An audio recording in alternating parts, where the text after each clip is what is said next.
बिस्मिल्लाहिर्रहमानिर्रहीम। अस्सलाम वालेकुम नाज़रीन, मैं अहमद फ़वाद हूँ। आप यूट्यूब चैनल देख रहे हैं। नाज़रीन, आज तारीख़ है 20 जनवरी और दिन है मंडे का। बहुत बड़ी ब्रेकिंग न्यूज़ के साथ आज के व्लॉग में आप खिदमत में हाजिर हुआ हूँ।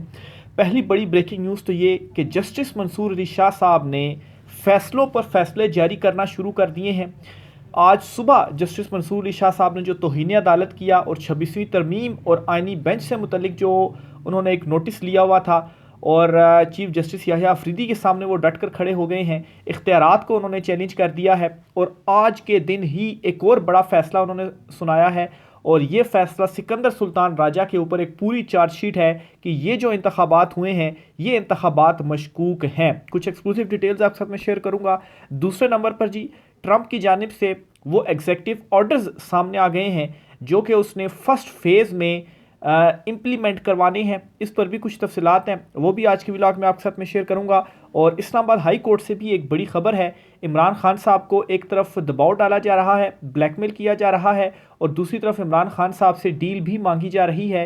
और इस्लामाबाद हाई कोर्ट में जो पेशरफ्त हुई है, दो नए जो जजिस तैनात हुए हैं उनमें एक जज को चीफ जस्टिस आमिर फारूक साहब जो हैं अपने बेंच में उन्होंने शामिल कर दिया है।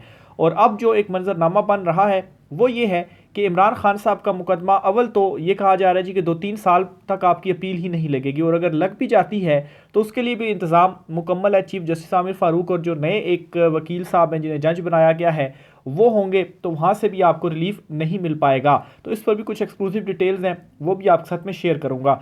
सबसे पहले तो जी बड़ी ब्रेकिंग न्यूज़ का जो आगाज़ है वो मैं करता हूँ जी इस्लामाबाद हाई कोर्ट से और इमरान खान साहब से। इमरान खान साहब को आज फिर से मैसेज पहुँचाया गया है और इमरान खान साहब से ये कहा गया है कि आप हमारे साथ जो डील है वो कर लें। लेकिन इमरान खान साहब ने एब्सोल्युटली नॉट कहते हुए ये कह दिया है कि 9 मई और 26 नवंबर के मामलों के ऊपर जुडिशल कमीशन का जो क़याम है वो होगा ही होगा, बाकी जो कुछ आपने करना है जाए कर लें। दूसरी तरफ क्या अपडेट होती है कि चीफ जस्टिस आमिर फारूक साहब आज हल्फ लेते हैं दो नए तैनात होने वाले जजिस से जो कि इस्लामाबाद हाई कोर्ट में तैनात हुए हैं। एक तो जज आज़म खान साहब हैं और एक जी राजा इनाम मिनहाज साहब है जी। ये सीनियर वकील भी हैं और Islamabad high court bar association के ये साबिक सदर भी रह चुके हैं। तो आज इन्होंने हल्फ लिया और हल्फ लेने के बाद इस्लामाबाद हाई कोर्ट में जो बेंचेस हैं उनकी एक जो लिस्ट है वो जारी की गई है कि ये जो बेंच हैं वो अब केसेस की समाअत करेंगे। उसमें जी जो पहला बेंच है सबसे, वो चीफ जस्टिस आमिर फारूक साहब का है और उस बेंच के साथ सबसे जो जूनियर जज हैं जज राजा इनाम मिनहाज साहब, उनको उन्होंने साथ अपने बिठा लिया है, अपने साथ शामिल कर लिया है। अब जी जो बज़ाहिर मंजरनामा बन रहा है या जो इस वक्त चीज़ें नज़र आ रही हैं, एक तो जी इमरान खान साहब का ये कहा जा रहा है जी कि 2-3 साल तक तो जो आपकी अपील है अलकादिर केस में वो लगेगी ही नहीं इस्लामाबाद हाई कोर्ट में। तो इसका मतलब है जब तक अपील नहीं लगती तो आप जेल में ही हैं। अलकादिर ट्रस्ट केस का भी कच्चा छटा सारा खुल चुका है कि ये केस क्या है और बरतानवी अदालत का भी जो फैसला है वो भी गुज़श्ता व्लॉग में मैं आपके साथ शेयर कर चुका हूँ। बहरहाल जी अगर इमरान खान साहब का केस लग भी जाता है तो वो किसके सामने लगेगा, वो बज़ाहिर नज़र आ रहा है कि चीफ जस्टिस आमिर फारूक और जो नए जज हैं उनके साथ इनके सामने लगेगा और ये 2 रुकनी जो बेंच है वो केस की समाअत करेगा। चीफ जस्टिस आमिर फारूक साहब जिन पर मुतअद्दिद मरतबा इमरान खान साहब ना सिर्फ अदम एतमाद का इजहार कर चुके हैं बल्कि इनके अपने जो 6 जजेस हैं इन पर पूरी चार्जशीट लगा चुके हैं चीफ जस्टिस आमिर फारूक साहब जो हैं, और उनका पूरा एक रिकॉर्ड है कि इमरान खान साहब ने जब भी अपीलें दायर की हैं तो उनमें से जी कुछ के वो फैसले महफूज कर लेते थे और तब सुनाए जाते थे फैसले उनकी तरफ से जब मामला ही गैर मौसर हो जाता था तो रिलीफ क्या मिलना था। तो ये जी इस्लामाबाद हाई कोर्ट में एक बड़ी डेवलपमेंट आज हुई है। अब इससे क्या एक तासुर मिल रहा है कि एक तरफ इमरान खान साहब से डील मांगी जा रही है और इमरान खान साहब के ऊपर अब ये दबाव डाला जा रहा है कि आप फिर जेल से नहीं निकल पाएंगे। अब इन लोगों को अब भी समझ नहीं आ रही कि वो इमरान खान जो फांसी घाट की तरफ इशारा करके कहता है कि इससे आगे तो कुछ भी नहीं है और यहाँ पर भी मेरा अल्लाह ले जाता है, यानी कि वो ये कह रहा है कि आपने ज़्यादा से ज़्यादा क्या करना है, एक आखिरी हद यही होगी कि फांसी दे दी जाएगी खुदा न खास्ता। तो इससे आगे क्या हो सकता है, इससे आगे तो कुछ भी आप नहीं कर सकते। आप कहते हैं कि इतने साल तक जेल में रहेंगे, मुझे सारी ज़िंदगी भी जेल में रहना पड़ा तो मैं जेल में रहूँगा। फिर बुशरा बीबी साहिबा को भी जो है वो जेल में डाल दिया गया 7 साल की, उनको भी सज़ा जो है वो सुना दी गई है। वो भी इमरान खान साहब के ऊपर दबाव, लेकिन इमरान खान साहब डटे हुए हैं और इमरान खान साहब किसी सूरत पीछे हटने के लिए तैयार नहीं हैं। और यही पैगाम इमरान खान साहब ने दिया है कि 9 मई और 26 नवंबर के मामले पर जुडिशल कमीशन बनाया जाए।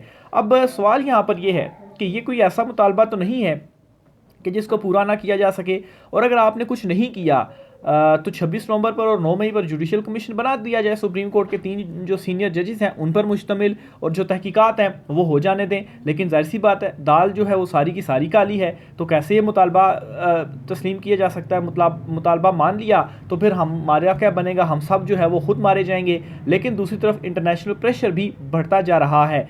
ट्रंप ने जी आज पाकिस्तानी वक्त के मुताबिक 10 बजे के करीब जो हल्फ है वो लेना है, और ये जो तकरीब है इनडोर तकरीब होगी।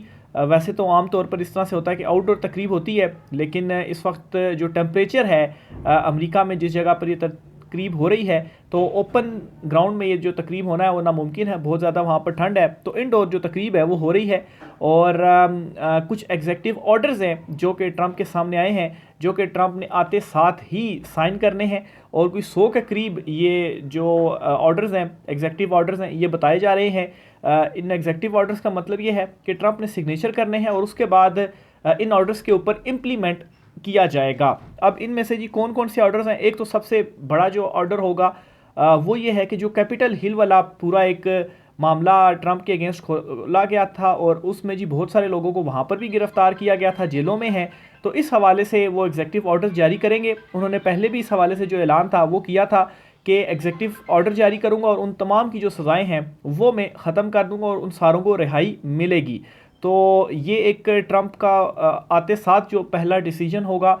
एक उन डिसीजंस में ये वाला डिसीजन होगा जी। फिर इसके अलावा क्रिप्टो करेंसी जो है इसको काफ़ी प्रमोट किया जाएगा ट्रंप की जानिब से। और फिर तारकीन वतन के हवाले से ट्रंप की जो पॉलिसीज़ हैं वो तब्दील होंगी। जितने भी तारकीन वतन हैं एक इलीगल जो हैं उन सब को निकाला जाएगा, और इसके लिए वहाँ की पुलिस नहीं बल्कि आप समझ लें कि वहाँ की जो फ़ौज है उसकी भी हेल्प ली जाएगी, क्योंकि ये कोई आसान काम नहीं होगा। तो उन सब तारकीन वतन जो हैं जो इलीगल हैं उन सब को वहाँ से निकाला जाएगा। फिर इसके अलावा एक और कानून में तब्दीली की जा रही है, और वो कानून ये है कि अगर अमेरिका में कोई बच्चा पैदा होता है उनकी सरजमीन के ऊपर, तो वो अमरीकी जो है वो तस्वुर होता है। अभी जो मौजूदा कानून है, चाहे उसके जो पेरेंट्स हैं वो अमरीकी हों या ना हों। तो इससे होता ये था कि बहुत सारे जो लोग हैं वो वहाँ पर जाकर जो कपल्स हैं वो वहाँ पर जाते थे, और अगर उनकी वहाँ पर औलाद होती है तो वो तो वहाँ पर कुछ अरसे के लिए गए होते थे, और उनकी वहाँ की नेशनलिटी भी नहीं थी, और ना ही वो अमेरिका में स्टे कर सकते थे। लेकिन बच्चे की पैदाइश पर ये होता था कि वो बच्चा चूँकि अमेरिकी बन जाता था, तो इसकी वजह से उनको भी वहाँ पर फिर ये इजाज़त दे दी जाती थी कि आप भी इस कंट्री के अंदर रह सकते हैं। तो बहरहाल जी इस कानून में भी जो तब्दीली है वो की जाएगी। और खैर ये कानून तब्दील करना इतना आसान नहीं होगा, चैलेंजेस होंगे, क्योंकि ये बहुत मैस लेवल के ऊपर ये चीज़ होगी। बहरहाल जी एक ये ऑर्डर होगा। फिर सबसे इंपॉर्टेंट जो टैरिफ है वो आयद किया जाएगा, और इससे जो दोस्त ममालिक हैं उन पर भी काफ़ी ज़्यादा इम्पेक्ट पड़ेगा। पाकिस्तान में चीज़ों को जो है वो बिल्कुल भरपूर जो असर है, ज़ोरदार असर जो है वो पड़ेगा इस फैसले से।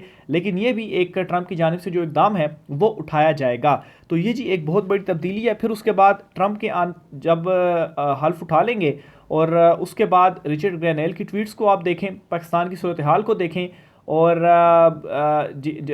जिस तरीके से अमेरिका का भी इवन के बरतानिया का भी एक आलमी जो दबाव आ रहा है, इस दबाव के नतीजे में अभी तक इस चीज़ को टैकल नहीं किया जा सका कि हम कैसे इस आलमी दबाव से निकलें। तो बहरहाल जी इमरान खान साहब की रिहाई के हवाले से भी जो पेशरफ्त हैं वो होंगी। अब जी जस्टिस मंसूर अली शाह साहब जो हैं उन्होंने बड़ा ऑर्डर एक और आज जारी किया है। एक तो आज मॉर्निंग में डेवलपमेंट हुई, जिसकी डिटेल में लास्ट व्लॉग में आपके साथ में शेयर कर चुका हूँ कि कैसे उन्होंने रजिस्ट्रार ऑफिस जो हैं उन्हें तौहीन अदालत का नोटिस जारी किया है कि कैसे हमारे जुडिशल आर्डर के बावजूद आपने केस हमारी अदालत में समाअत के लिए मुकर्रर नहीं किया। और केस क्यों नहीं मुकर्रर किया गया, क्योंकि वो अब आइनी बेंच से मुतल्लिक था, और अगर उस केस में जस्टिस मंसूर अली शाह साहब कोई डिसीजन सुना देते तो इससे आइनी बेंच के इख्तियारात पर भी असर पड़ जाता कि फिर आइनी जो केसेस हैं वो आम बेंचेस के सामने भी लगते। यानी कि आइनी बेंच जिस मकसद के लिए बनाया गया है तो वो मकसद जो था वो फोत हो जाता। तो उसके ऊपर जी पूरी एक कहानी बयान की गई कि कमेटी ने फ़ैसला किया। जब कमेटी के मिनट्स मांगे गए तो कहा गया जी कि ज़ुबानी हिदायत है, मिनट्स अभी हमारे पास नहीं है। तो जस्टिस मंसूर अली शाह साहब ने कहा कि सुबह आप ये जो सारी डिटेल्स हैं वो फिर हमें लाकर दे दें, लेकिन हम तौहीन अदालत जारी कर रहे हैं कि क्यों हमारे ऑर्डर की जो खिलाफ वर्जी है वो की गई, इसके ऊपर इम्प्लीमेंट क्यों नहीं किया गया। तो एक बड़ी लड़ाई इस वक्त छिड़ चुकी है सुप्रीम कोर्ट ऑफ पाकिस्तान में भी। जस्टिस मंसूर अली शाह साहब खैर इनके हवाले से तो मैं अक्सर ये ख्याल करता हूँ कि लड़ाई के बाद जो मौका याद आता है वो अपने ही मुंह पर लगता है, लेकिन स्टिल अभी भी कुछ ज़्यादा देर नहीं हुई। अगर जस्टिस मंसूर अली शाह साहब डट जाते हैं, कुछ फैसले दे देते हैं और हिस्ट्री की राइट साइड पर वो खड़े हो जाते हैं तो अवाम उनको दोबारा से कंधों पर उठा लेगी। जब चीफ जस्टिस थे उमर अता बंदयाल साहब, उस वक्त उन्होंने 90 दिन में इलेक्शंस का फैसला दिया था, लेकिन यही जस्टिस मंसूर अली शाह साहब थे जो कि उस वक्त उनके साथ खड़े नहीं हुए थे। इसके बाद भी बेशुमार फैसले जो हैं वो आए, 13 जनवरी का फैसला दे दें, लेकिन कोई जो रिएक्शन था वो नहीं आया। फिर बाद में ख़ुद जब मखसूस नशिस्तों का फ़ैसला दिया और बार बार ये कहा कि इम्प्लीमेंट तो ज़रूर होगा, लेकिन अभी तक उसके ऊपर जो इम्प्लीमेंट है वो नहीं हुआ। तो अब जस्टिस मंसूर अली शाह साहब ने भी ऐसा महसूस होता है बज़ाहिर के स्टैंड लेना शुरू कर दिया हुआ है। जस्टिस आयशा मलिक ने भी आज काफ़ी बरहमी का इजहार किया। बहरहाल ये केस की समाअत कल होगी।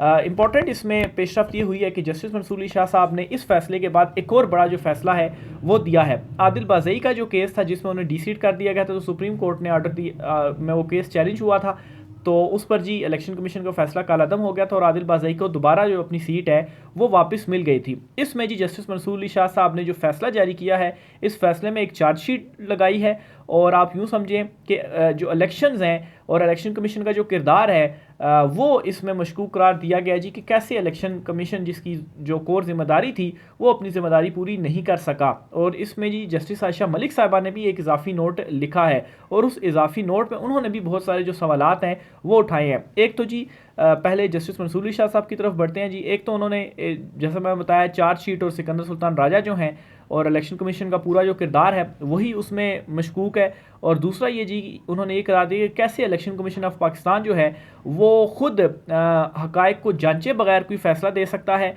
या अपना जो कोई जो दायरा इख्तियार है वो इस्तेमाल कर सकता है। यानी कि एक चीज़ वो कर ही नहीं सकता था, लेकिन उसके बावजूद भी जो फैसला था अगेंस्ट आदिल बाज़ई के दिया गया। क्यों दिया गया वो सारी कहानी भी आपको पता है कि वो असल में पीटीआई से थे, लेकिन एक बयान हल्फी उनका नून लीग वाले ले आए जी कि ये तो हमारे साथ हैं और इन्होंने जी पार्टी छोड़ लैदा हो गए तो इनको डी-सीट किया जाए। तो इलेक्शन कमीशन ने उसके ऊपर जो है वो जांचे बगैर उसके ऊपर जो इम्प्लीमेंट है वो कर दिया। बहरहाल जी इसमें जो असल नोट पढ़ने वाला है वो जस्टिस आयशा मलिक साहिबा का है। वो ये कहती हैं कि इलेक्शन कमीशन का बुनियादी किरदार आज़ाद और मुनसिफाना इंतखाबात का इनकाद है। शहरी इलेक्शन लड़ने, मर्जी के उम्मीदवार को वोट देने का उसको हक हासिल है, लेकिन ये दोनों काम करने में इलेक्शन कमीशन नाकाम रहा। इलेक्शन कमीशन को दीगर आइनी इदारों से बालादस्त तस्वुर नहीं किया जा सकता। अच्छा देखें, इलेक्शन कमीशन बिल्कुल एक आज़ाद इदारा है, लेकिन इसका मतलब ये नहीं है कि एक नोट आए कि जी आप कोई भी फैसला जो आपको लगे कि ये आइनी नहीं है तो आप इसके ऊपर इम्प्लीमेंट ही ना करें, और इलेक्शन कमीशन जो है वो यही कर रहा है। तो आप बेशक आज़ाद इदारा है, लेकिन इसका मतलब ये नहीं है कि आप बालादस्त हैं, किसी के आप अहकामात ही नहीं मान सकते। इसके अलावा जी इलेक्शन कमीशन आइनी मैंडेट के मुताबिक एक आज़ाद इदारा है जो आज़ादाना और मुनसिफाना इंतखाबात कराने का पाबंद है। 8 फरवरी को क्या हुआ? आज़ादाना इंतखाबात हुए? नहीं हुए, ये भी सबके सामने है।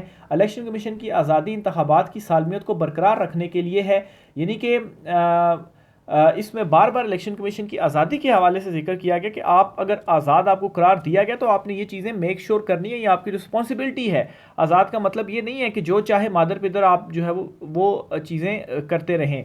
इलेक्शन कमीशन ने यकीनी बनाना है अवाम की मर्ज़ी मुंतखब नुमाइंदों की हुकूमत की सूरत में नज़र आए। अवाम की मर्ज़ी मुंतखब नुमाइंदों की सूरत में नज़र आए। तो ये इस वक्त मुंतखब नुमाइंदे बैठे हैं, सारे तो चुंतखब हैं जिन्हें फॉर्म 47 की इलास्टिक की शलवार पहनाई गई है। इलेक्शन कमीशन का मुस्बत किरदार कानून की हुक्मरानी का तहफ़्फ़ुज़ करता है और लोगों को सियासी जोड़ तोड़ से बचाता है। तो बहरहाल जी ये फैसले तो आना शुरू हो गए हैं। देखें अब कल मज़ीद इस पर समाअत होगी। बहरहाल सुप्रीम कोर्ट ऑफ पाकिस्तान में ये भी खबरें आ रही हैं कि हो सकता है कि कोई जो फुल कोर्ट है वो भी बन जाए आइंदा आने वाले दिनों में। बहरहाल 8-9 जजेस अगर सुप्रीम कोर्ट ऑफ पाकिस्तान में इस वक्त अगर खड़े हो ही गए हैं तो मेरे ख्याल से अगर वो खड़े हो जाते हैं और ये जो एक चीज़ देखी जा रही है कि हम कोई फ़ैसला देंगे तो फैसले के ऊपर इम्प्लीमेंट ही नहीं होगा, जैसे पहले फ़ैसलों के ऊपर नहीं हुआ, तो मेरे ख्याल से अब स्टैंड लेने का वक्त है। अब भी अगर खामोशी इख्तियार की गई तो फिर उसके बाद जितनी ख़राबियाँ हो चुकी हैं, ख़ास तौर पे 26वीं जो तरमीम आ गई है, 26वीं तरमीम के ऊपर भी कोई स्टैंड नहीं लिया गया। हिस्ट्री में इस तरह से नहीं हुआ, डिक्टेटर्स की हुकूमतें आईं लेकिन सुप्रीम कोर्ट के अहकामात को माना गया। अब क्या हो रहा है कि 26वीं तरमीम से अदलिया को ही टेक ओवर कर लिया गया है, अपनी मर्ज़ी के बेंच हैं, अदलिया के पास कुछ है ही नहीं इस वक्त। तो बहरहाल जी, ये आज की कुछ इंपॉर्टेंट डिटेल्स थी। राय का सार कीजिएगा। आज की ब्लॉग से इतना ही, इजाज़त दीजिए, अल्लाह हाफिज़।